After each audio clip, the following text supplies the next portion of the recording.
திருப்பதி ஏழுமலையான் கோயிலில் இலவச தரிசனத்திற்கு பக்தர்கள் 30 மணி நேரத்திற்கு மேல் காத்திருக்க வேண்டும் என அதிகாரிகள் தெரிவித்துள்ளனர். தொடர் விடுமுறையா திருப்பதி கோயிலில் பக்தர்கள் குவிந்திருக்கின்றனர். வைகுண்டம் காத்திருப்பு அறையில் உள்ள 31 அறைகளும் நிரம்பி 4 கிலோமீட்டருக்கு மேல் பக்தர்கள் நீண்ட வரிசையில் காத்திருக்கின்றனர். தங்கும் அறைகளும் நிரம்பியதால் பக்தர்கள் திருமலையில் அறை பெற முயற்சிக்காமல் திருப்பதியில் அறை எடுத்து தங்கி திருமலைக்கு வருமாறு தேவஸ்தான அதிகாரிகள் கேட்டுக் கொண்டுள்ளனர்.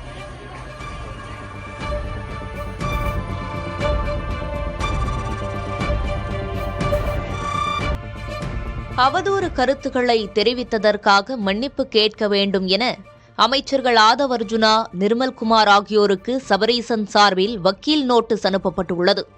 முன்னாள் முதல்வர் மு.க.ஸ்டாலினின் மருமகனும் அரசியல் ஆலோசகருமான சபரீசன் தரப்பில் அனுப்பப்பட்டுள்ள நோட்டீஸில் ஸ்டாலினின் மருமகன் என்ற ஒரே காரணத்துக்காக சபரீசன் மீது உண்மைக்கு புறம்பான கருத்துக்களை 2 அமைச்சர்களும் தெரிவித்துள்ளதாக குறிப்பிடப்பட்டுள்ளது. சபரீசன் குறித்த கருத்துக்களை அமைச்சர்கள் இருவரும் திரும்பப் பெற வேண்டும் எனவும், உள்நோக்கத்துடன் கூடிய கருத்துக்களை வெளியிட மாட்டோம் என நிபந்தனையற்ற உறுதிமொழியை எழுத்துப்பூர்வமாக வழங்க வேண்டும் என்றும் கூறப்பட்டுள்ளது. 15 நாட்களுக்குள் செய்ய தவறினால் சட்ட ரீதியான நடவடிக்கையை சந்திக்க நேரிடும் எனவும் நோட்டீஸில் எச்சரிக்கப்பட்டுள்ளது.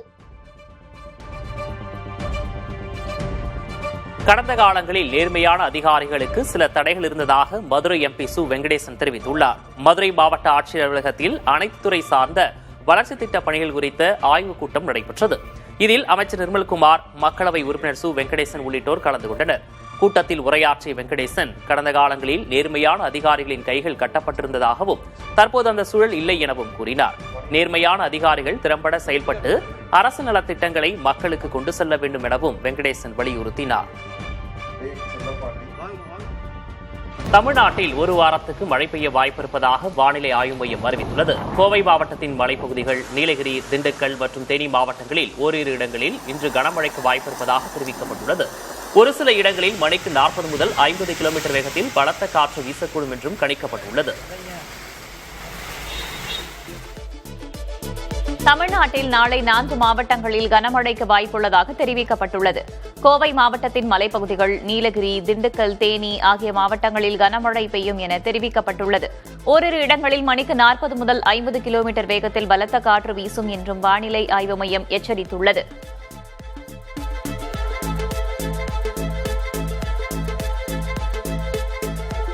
சென்னையில் இன்றும் நாளையும் ஒரு சில இடங்களில் மழைக்கு வாய்ப்புள்ளதாக வானிலை ஆய்வு மையம் அறிவித்துள்ளது. வானம் ஓரளவு மேகமூட்டத்துடன் காணப்படும் என்றும் தெரிவிக்கப்பட்டுள்ளது. அதிகபட்ச வெப்பநிலை 37 முதல் 38 டிகிரி செல்சியஸை ஒட்டியும், குறைந்தபட்ச வெப்பநிலை 26 முதல் 27 டிகிரி செல்சியஸை ஒட்டியும் இருக்கக்கூடும் என கூறப்பட்டுள்ளது. சென்னை பாலவாக்கத்தில் போலியோ சொட்டு மருந்து முகாமை முதல்வர் விஜய் தொடங்கி வைத்தார். குழந்தைகளுக்கு தானே சொட்டு மருந்து கொடுத்த அவர் பொம்மைகளையும் வழங்கினார். இந்நிகழ்ச்சியில் மக்கள் நல்வாழ்வுத்துறை அமைச்சர் அருண்ராஜ் உள்ளிட்ட அதிகாரிகள் பலரும் கலந்து கொண்டனர். தமிழகம் முழுவதும் 43,051 மையங்களில் மாலை 5 மணி வரை போலியோ சொட்டு மருந்து சிறப்பு முகாம் நடைபெறுகிறது. குழந்தைகளுக்கு ஏற்கனவே சொட்டு மருந்து கொடுத்திருந்தாலும் மீண்டும் கொடுக்க அறிவுறுத்தப்பட்டுள்ளது. அதே நேரம் இன்று சொட்டு மருந்து கொடுக்க தவறினால் திங்கட்கிழமை அல்லது செவ்வாய்க்கிழமை தற்காலிக மையங்களுக்கு சென்று சொட்டு மருந்து கொடுக்கப்படலாம் என்று அறிவுறுத்தப்படுகிறது. தமிழ்நாடு முழுவதும் 5 வயதுக்குட்பட்ட குழந்தைகளுக்கான போலியோ சொட்டு மருந்து முகாம் நடைபெறுகிறது. அரசு ஆரம்ப சுகாதார நிலையங்கள், அரசு மருத்துவமனைகள், பள்ளிகள் மற்றும் அங்கன்வாடி மையங்கள் என மாநிலம் முழுவதும் 43,051 மையங்களில் குழந்தைகளுக்கு போலியோ சொட்டு மருந்து வழங்கப்படுகிறது. விடுபடும் குழந்தைகளை கண்டறிந்து சொட்டு மருந்து வழங்குவதற்காக பேருந்து நிலையங்கள், ரயில் நிலையங்கள் மற்றும் சுங்கச்சாவடிகளிலும் சிறப்பு மையங்கள் அமைக்கப்பட்டுள்ளன.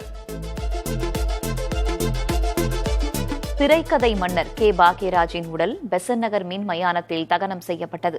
நுங்கம்பாக்கம் இல்லத்திலிருந்து ரசிகர்கள் மற்றும் பொதுமக்கள் சூழ கே பாக்யராஜின் இறுதி ஊர்வலம் நடைபெற்றது. குடும்பத்தினர் இறுதிச் சடங்குகளை செய்த நிலையில் 72 குண்டுகள் முழங்க முழு அரசு மரியாதையுடன் உடல் தகனம் செய்யப்பட்டது.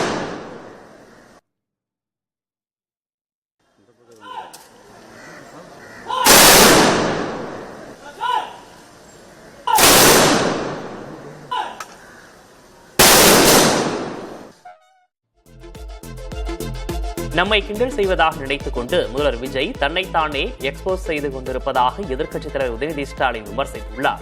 தஞ்சை மாவட்டம் ஒரத்தநாட்டில் நடைபெற்ற திமுக நிர்வாகியின் இல்ல திருமண விழாவில் பேசிய அவர் ஒட்டுமொத்த தமிழகமும் மின்சாரத்தையும் சட்டம் ஒழுங்கையும் தேடிக்கொண்டிருப்பதாக தெரிவித்தார்.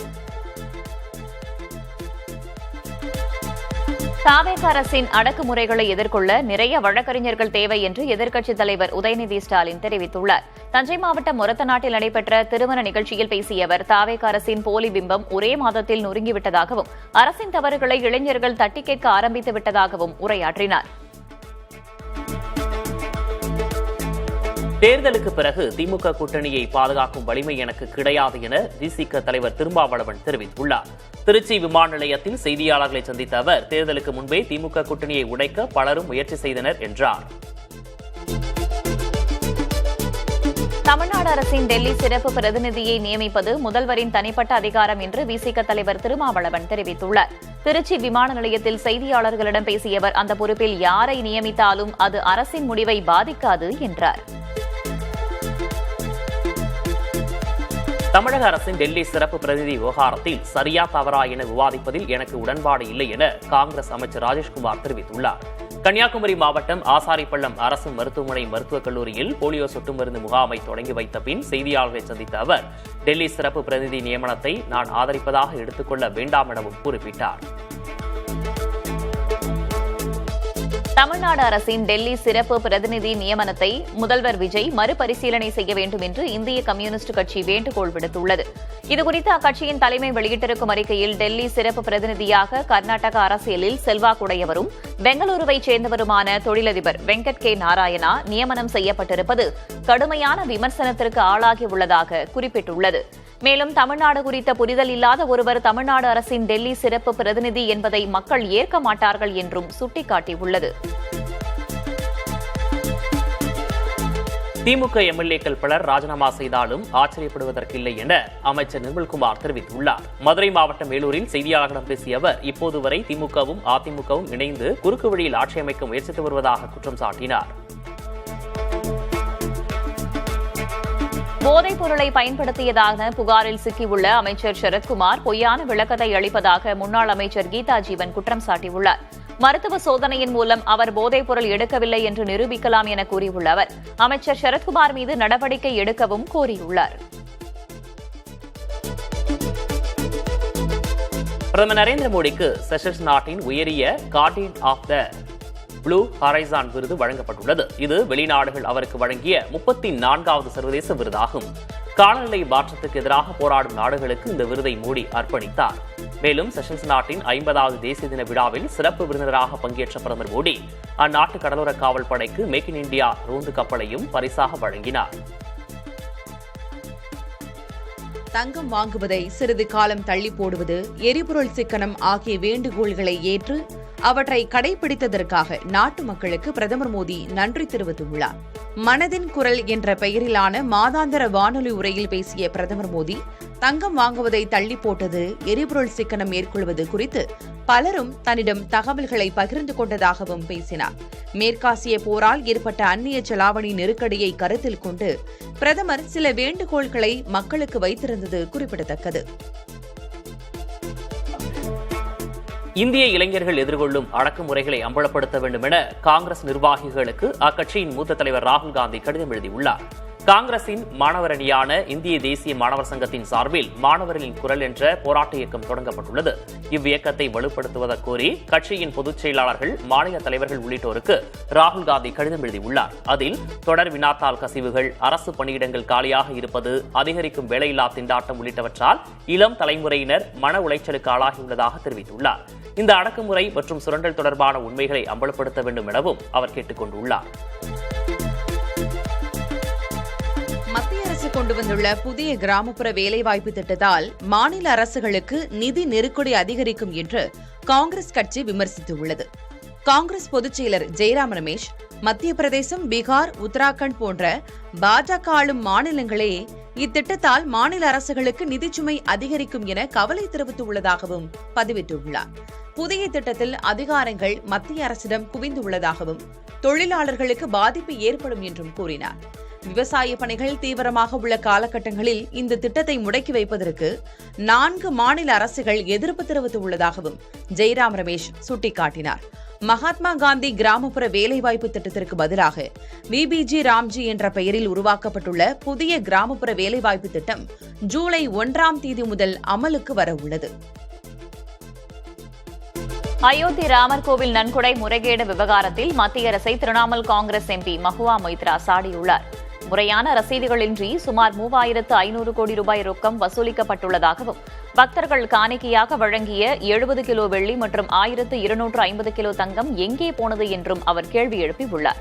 மேலும் சிந்தி சமூகத்தினர் வழங்கிய 200 வெள்ளி செங்கற்கள் மற்றும் பாதுகைகள் காணவில்லை என்றும் மஹுவா மொய்த்ரா குற்றம் சாட்டியுள்ளார். மிகவும் சிக்கலான காலகட்டத்தில் இந்தியாவின் வளர்ச்சிக்கு PV நரசிம்மராவ் அளித்த பங்களிப்பு என்றும் நிலைத்திருக்கும் என்று பிரதமர் மோடி புகழாரம் சூட்டினார். முன்னாள் பிரதமர் PV நரசிம்மராவின் 105வது பிறந்த நாளை ஒட்டி எக்ஸ் தளத்தில் பிரதமர் மோடி பதிவிட்டுள்ளார். நரசிம்மராவ் சிறந்த நிர்வாகி, சிறந்த கல்வியாளர், இந்தியாவின் பன்முக கலாச்சாரங்கள் குறித்து ஆழமான புரிதல் கொண்டவர் என்றும் மோடி பதிவிட்டுள்ளார். நரசிம்மராவ் காலத்தில் கொண்டுவரப்பட்ட தைரியமான பொருளாதார சீர்திருத்தங்கள் இந்தியாவின் வளர்ச்சிக்கு காரணமானதாக அசாம் முதல்வர் ஹிமந்த பிஸ்வா சர்மா கூறினார். ஆந்திர முதல்வர் சந்திரபாபு நாயுடுவும் PV நரசிம்மராவுக்கு மரியாதை செலுத்தினார். 1991 முதல் 96 வரை பிரதமராக இருந்த PV நரசிம்மராவ் கடந்த 2004ஆம் ஆண்டு காலமானார்.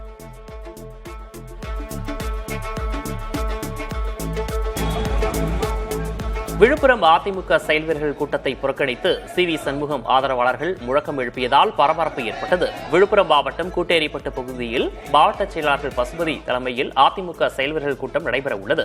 இதற்காக அச்சிடப்பட்ட துண்டறிக்கை மற்றும் பேனர்களில் CV சண்முகத்தின் புகைப்படம் மற்றும் பெயர் புறக்கணிக்கப்பட்டுள்ளதாக கூறி அவரது ஆதரவாளர்கள் போராட்டத்தில் ஈடுபட்டனர். இருதரப்புக்கும் இடையே மோதல் உருவாகும் சூழல் நேரிட்டதால் பரபரப்பு ஏற்பட்டது.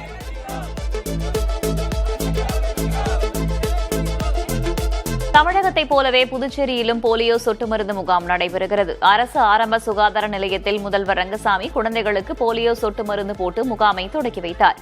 தொடர்ந்து பேசிய முதல்வர் எதிர்காலத்தில் போலியோ இல்லாத நிலையை உருவாக்க பெற்றோர் தங்களது குழந்தைகளுக்கு சொட்டு மருந்து வழங்க வேண்டும் என கூறினார். மேலும் 14 முதல் 16 வயது வரையிலான பெண் குழந்தைகளுக்கான புற்றுநோய் தடுப்பூசி முகாமையும் அவர் தொடக்கி வைத்தார். தாம்பரம் அருகே தலைமை காவலரை வெட்டிவிட்டு தப்ப முயன்ற ரவுடியை போலீசார் சுட்டுப்பிடித்தனர். ஓட்டேரி காவல் உதவி ஆய்வாளர் சதீஷ்குமார் தலைமையிலான போலீசார் மண்ணிவாக்கத்தில் கஞ்சா பதுக்கல் குறித்து சோதனையில் ஈடுபட்டனர். அப்போது ரவுடி செல்வகுமார் தலைமை காவலர் ஆனந்தராஜை வெட்டிய நிலையில் தற்காப்புக்காக உதவி ஆய்வாளர் ரவுடியின் இடது காலில் துப்பாக்கியால் சுட்டதாக கூறப்படுகிறது.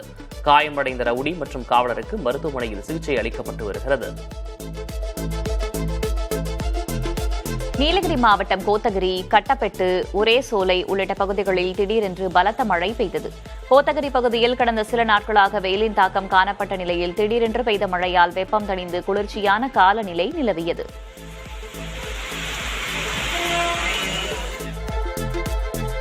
திண்டுக்கல் மாவட்டம் கொடைக்கானல் மலைப்பகுதிகளில் பரவலாக மழை பெய்தது. சுமார் 1 மணி நேரத்துக்கு மேலாக பொழிந்த மழையால் கடும் குளிர் நிலவியது. இதனால் சுற்றுலா பயணிகள் இதமான காலநிலையை அனுபவித்து மகிழ்ந்தனர்.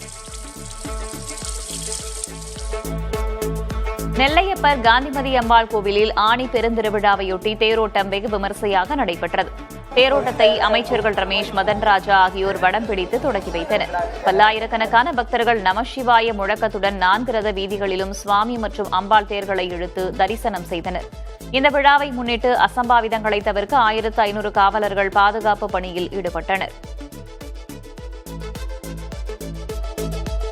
வார விடுமுறையை ஒட்டி திருவண்ணாமலை அண்ணாமலையார் கோயிலில் ஆயிரக்கணக்கான பக்தர்கள் குவிந்தனர். தமிழ்நாடு மட்டுமின்றி அண்டை மாநிலங்களிலிருந்தும் வருகை தந்த பக்தர்கள் பொது தரிசனத்தில் 5 மணி நேரமும் 50 ரூபாய் கட்டண தரிசனத்தில் 3 மணி நேரமும் காத்திருந்து அண்ணாமலையாரை வழிபட்டனர். மேலும் கோயில் நிர்வாகம் சார்பில் குழந்தைகளுக்கு போலியோ சொட்டு மருந்து வழங்க சிறப்பு ஏற்பாடுகளும் செய்யப்பட்டிருந்தன. புதுச்சேரி மாநிலம் காரைக்காலில் நடைபெறும் மாங்கனி திருவிழாவில் காரைக்கால் அம்மையார் திருக்கல்யாணம் விமர்சையாக நடந்தது. காரைக்கால் அம்மையாருக்கும் பரமதத்தருக்கும் இடையே நடைபெற்ற திருக்கல்யாண வைபவத்தில் ஏராளமானோர் பங்கேற்றனர். மாங்கனி திருவிழாவின் முக்கிய வைபவமான மாங்கனிகளை வாரி இறைத்தல் திங்கட்கிழமை நடைபெறுகிறது. காரைக்கால் அம்மையார் இல்லத்தில் அமுதுண்ண சிவபெருமான் பிச்சாடான மூர்த்தியாக வரும்போது பக்தர்கள் வீடுகளிலிருந்து மாம்பழங்களை இறைத்து வழிபடுவர். இதற்காக தமிழகத்தின் பல்வேறு மாவட்டங்களில் இருந்து ஏராளமான மாம்பழங்கள் காரைக்காலில் விற்பனைக்காக குவிந்துள்ளன. தனியார் பள்ளிகள் மற்றும் மருத்துவமனைகளின் ஒழுங்குமுறை அனுமதிகளில் நடக்கும் ஊழல்களே கல்வி மற்றும் மருத்துவ கட்டண உயர்விற்கு முக்கிய காரணம் என்று ஜோஹோ நிறுவனர் ஸ்ரீதர் வெம்பு தெரிவித்துள்ளார். தென்காசியில் ஜோஹோ நிறுவனம் நடத்திய ஆரோக்கிய நடைப்பயணத்தை தொடங்கி வைத்து பேசிய அவர் இவ்வாறு தெரிவித்தார். வெனிசுலாவில் நிலநடுக்கம் காரணமாக உயிரிழந்தவர்கள் எண்ணிக்கை 1500ஆக அதிகரித்துள்ளது. 3000க்கும் மேற்பட்டோர் காயமடைந்து சிகிச்சை பெற்று வருகின்றனர். நிலநடுக்கம் நடந்து 3 நாட்களுக்கு மேலாகியும் பல இடிபாடுகள் இன்னும் அகற்றப்படாமல் உள்ளதால் உயிரிழப்புகள் எண்ணிக்கை அதிகரிக்கும் என்று கருதப்படுகிறது. உள்ளூர் பணியாளர்களுடன் வெளிநாடுகளிலிருந்தும் மீட்பு பணிக்குழுக்கள் மீட்பு பணிகளில் ஈடுபட்டுள்ளன. எனினும் இரு நிலநடுக்கங்களும் வலிமையானவை என்பதால் உயிரிழப்புகள் 10,000ஐ தாண்டக்கூடும் என்று அமெரிக்க நிலவியல் நிறுவனம் கணித்துள்ளது. அமெரிக்கா ஈரான் இடையிலான மோதல் சிறிய இடைவெளிக்கு பிறகு மீண்டும் தொடங்கியிருக்கிறது. அமெரிக்கா போர் நிறுத்த ஒப்பந்தத்தை மீறியதற்கு பதிலடியாக பஹ்ரைன் மற்றும் குவைத்தில் உள்ள அந்நாட்டு ராணுவ நிலைகளை தாக்கியதாக ஈரான் புரட்சிப்படை தெரிவித்துள்ளது. அமெரிக்கா தொடர்ந்து தாக்கினால் அதற்கு தாங்கள் தரப்போகும் பதிலடி மிக மோசமானதாக இருக்கும் எனவும் ஈரான் தெரிவித்துள்ளது. ஈரான் படைகள் தாக்கியதை ஒப்புக்கொண்ட பஹ்ரைனும் குவைத்தும் இதுபோன்ற சேதங்கள் ஏற்பட்டன என தெரிவிக்கவில்லை.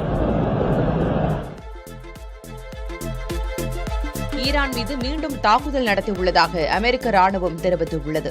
ஈரானின் கடலோர ரேடார்கள், ட்ரோன் மற்றும் ஏவுகணை கிடங்குகளை அழித்ததாக அமெரிக்க ராணுவம் தெரிவித்துள்ளது. இந்நிலையில் அமெரிக்க அதிபர் டிரம்ப் ஈரான் தனது தவறுகளிலிருந்து பாடம் கற்காது என்பது தெளிவாக தெரிந்துவிட்டதாக குறிப்பிட்டுள்ளார். அமெரிக்கா இனி நியாயமாக பேச முடியாத ஒரு கட்டம் வரக்கூடும் என்றும் அப்போது இப்போரை ராணுவ ரீதியாக முழுமையாக முடிவுக்கு கொண்டுவர தாங்கள் தள்ளப்படுவோம் என்றும் டிரம்ப் கூறினார். அது மட்டும் நடந்தால் ஈரான் என்ற நாடே இல்லாமல் போய்விடும் என்றும் டிரம்ப் கூறினார். போர் நிறுத்த முடிவை மீறியதாக அமெரிக்காவும் ஈரானும் பரஸ்பரம் குற்றஞ்சாட்டி தாக்குதல்களை தொடரும் நிலையில் மேற்காசியாவில் மீண்டும் பதற்றம் அதிகரித்துள்ளது.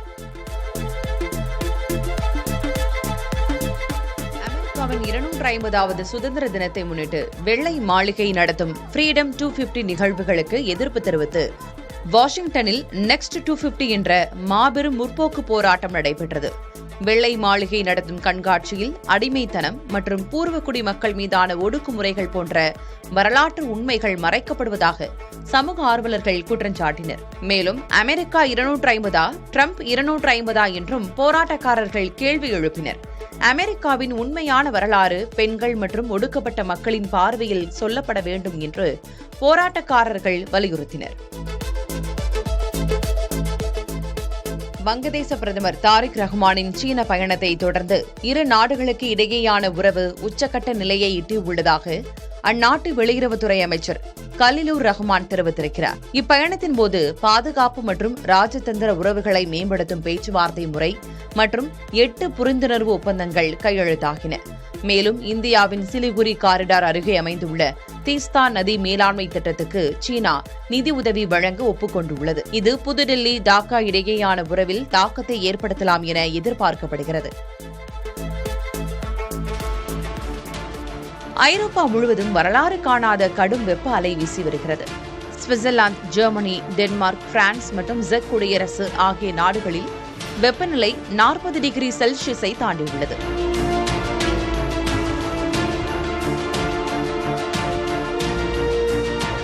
இதனால் ஜெர்மனியில் நெடுஞ்சாலைகள் சேதமடைந்து போக்குவரத்து பாதிக்கப்பட்டுள்ளது.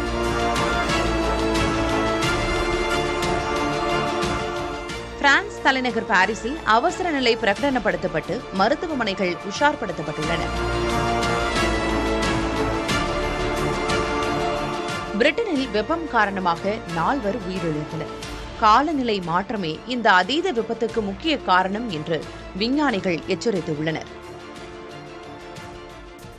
ஐரோப்பாவை வாட்டி வதைக்கும் கடும் வெப்ப அலைக்கு மத்தியில் இத்தாலியின் ரோமில் வசிக்கும் முதியவர்களை பாதுகாக்க உதவும் ஸ்மார்ட் பிரேஸ்லெட் திட்டம் பெரும் வரவேற்பை பெற்றுள்ளது.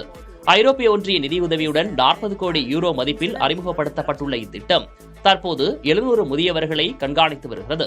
முதியவர்களின் இதய துடிப்பு, உறக்க நிலை மற்றும் அவர்கள் கீழே விழுவதை கண்டறியும் சென்சார்கள் இந்த கைகடிகார வடிவ பிரேஸ்லெட்டில் உள்ளன.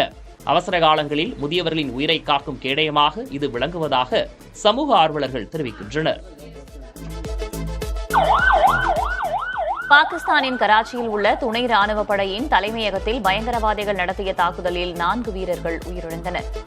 சிந்து ரேஞ்சர்ஸ் துணை ராணுவ படையின் தலைமையகத்தில் வாகனத்தில் நுழைய பயங்கரவாதிகள் தாக்குதல் நடத்தியுள்ளனர். அப்போது வெடிக்கும் சத்தம் கேட்டுள்ளது. பயங்கரவாதிகளுக்கும் பாதுகாப்பு படையினருக்கும் இடையே சுமார் 90 நிமிடங்கள் துப்பாக்கிச் சண்டை நடைபெற்றுள்ளது. இதில் 4 பாதுகாப்பு படையினர் உயிரிழந்துள்ளனர். 6 பயங்கரவாதிகள் கொல்லப்பட்டதோடு ஒருவர் உயிருடன் பிடிக்கப்பட்டுள்ளார். ஜமாத் உல் அஹ்ரார் என்ற பயங்கரவாத அமைப்பு இத்தாக்குதலை நடத்தியதாக தகவல்கள் தெரிவிக்கின்றன. உலகக்கோப்பை கால்பந்து வரலாற்றில் தொடர்ச்சியாக 7 போட்டிகளில் கோல் அடித்த வீரர் என்ற பெருமையை அர்ஜென்டினாவின் மெஸ்ஸி பெற்றுள்ளார்.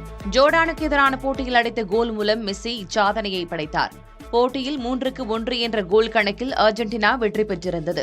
மெஸ்ஸி 2022 உலகக்கோப்பையில் 4 போட்டிகளில் தொடர்ந்து கோல் அடித்த நிலையில் இம்முறை தொடர்ந்து 3 போட்டிகளில் கோல் அடித்துள்ளார். மேலும் உலகக்கோப்பை போட்டி வரலாற்றில் அதிக கோல் அடித்த வீரர் என்ற பெருமையும் மெஸ்ஸி பெற்றுள்ளார். மேட்டூர் அருகே கொளத்தூர் வன எல்லையோர கிராமங்களில் விளைநிலத்தை சேதப்படுத்தி வந்த யானை தார்காடு ஏரியில் தஞ்சமடைந்துள்ளது. கடந்த சில நாட்களாக 7 பரணைக்காடு பகுதியில் புகுந்து தென்னை, சோளம், வாழை உள்ளிட்ட பயிர்களை இந்த யானை நாசம் செய்வதால் பெரும் நஷ்டத்திற்கு ஆளாகியுள்ளதாக விவசாயிகள் வேதனை தெரிவித்துள்ளனர். வனத்துறையினர் பட்டாசு வெடித்து அதனை மீண்டும் வனப்பகுதிக்குள் விரட்டும் பணியில் தீவிரமாக ஈடுபட்டுள்ளனர்.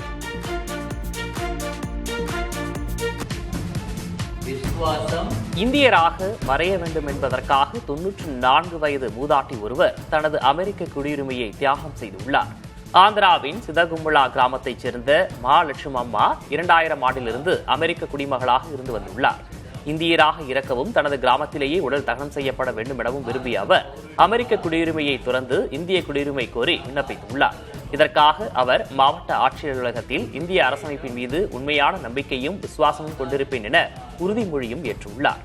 இதனைத் தொடர்ந்து அவரது விண்ணப்பம் மத்திய உள்துறை அமைச்சகத்துக்கு அனுப்பப்பட்டுள்ளது.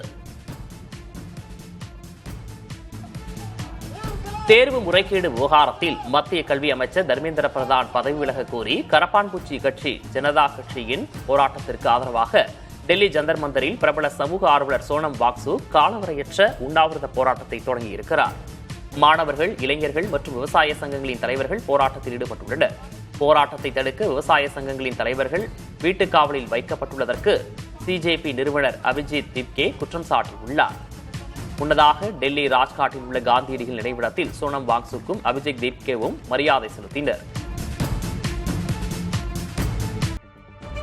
சிவகாசி அரசு மருத்துவமனையில் கழிவறைகளில் தண்ணீர் வராததால் நோயாளிகள் கடும் சிரமத்தை சந்திக்கும் நிலை உள்ளதாக புகார் எழுந்துள்ளது. வெளி நோயாளிகள் மற்றும் உள்நோயாளிகளுக்கான சிகிச்சை பிரிவில் உள்ள கழிவறைகளில் அடிக்கடி தண்ணீர் வருவதில்லை என குற்றம் சாட்டும் நோயாளிகள் மருத்துவமனை நிர்வாகம் உரிய நடவடிக்கை எடுக்க கோரிக்கை விடுத்துள்ளனர்.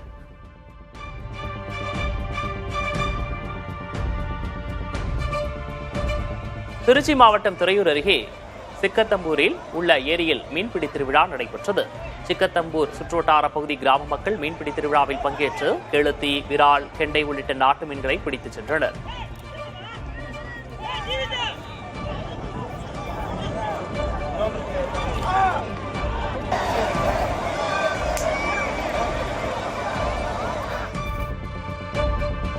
நீலகிரி மாவட்டம் கூடலூர், பந்தலூர் சுற்றுவட்டார பகுதிகளில் திடீரென மழை பெய்த நிலையில் பந்தலூர் சுற்றுவட்டார பகுதிகளில் கடுமையான பனிமூட்டம் நிலவியது.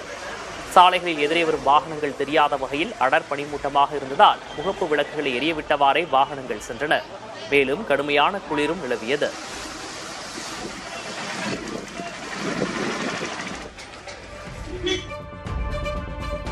நீலகிரி மாவட்டம் கோத்தகிரி பகுதியில் பலாப்பழம் சீசன் தொடங்கிய நிலையில் பலாப்பழங்களை ருசிக்க யானைகள் குஞ்சப்பண்ணை பகுதியில் முகாமிட்டுள்ளன. மரத்தின் மீது முன்னங்கால்களை வைத்து தும்பிக்கையால் பலாப்பழத்தை பறித்து யானை சாப்பிட்ட காட்சி இணையதளத்தில் வைரலாகி வருகிறது.